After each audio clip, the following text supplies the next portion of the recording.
തൊഴിലില്ലായ്മയ്ക്ക് പരിഹാരം, പഠിച്ചിറങ്ങിയവർക്ക് ജോലി, വനിതകൾക്ക് സ്വയം പര്യാപ്തരാകാൻ അവസരം, ആരോഗ്യ മേഖലയിൽ സ്വയം തൊഴിൽ നേടുന്നവർക്ക് സുവർണാവസരം, ജോലി ഉറപ്പു നൽകുന്നു. First aid and practical nursing, lab technician course, pharmacy assistant, Ayurveda Panchakarma OT technology, dialysis technology എന്നിവയിൽ 26 വർഷത്തെ സേവന പാരമ്പര്യമുള്ള Sreekrishna nursing institute, Kuruvila dental ആശുപത്രിക്ക് സമീപം, ബൈപ്പാസ്.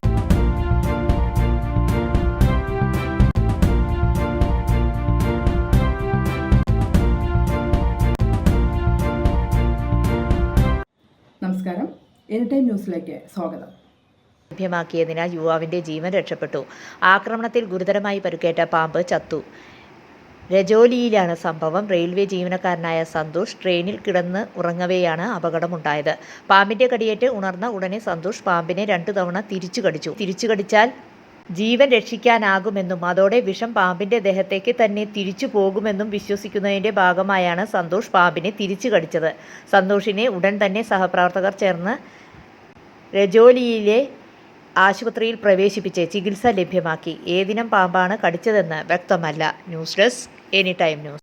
കൂടുതൽ വാർത്തകൾക്ക് ഞങ്ങളുടെ ചാനൽ സബ്സ്ക്രൈബ് ചെയ്യുക, ഫേസ്ബുക്ക് ഫോളോ ചെയ്യുക. വാർത്തകൾ വേഗത്തിലറിയാൻ എനിടൈം ന്യൂസ്.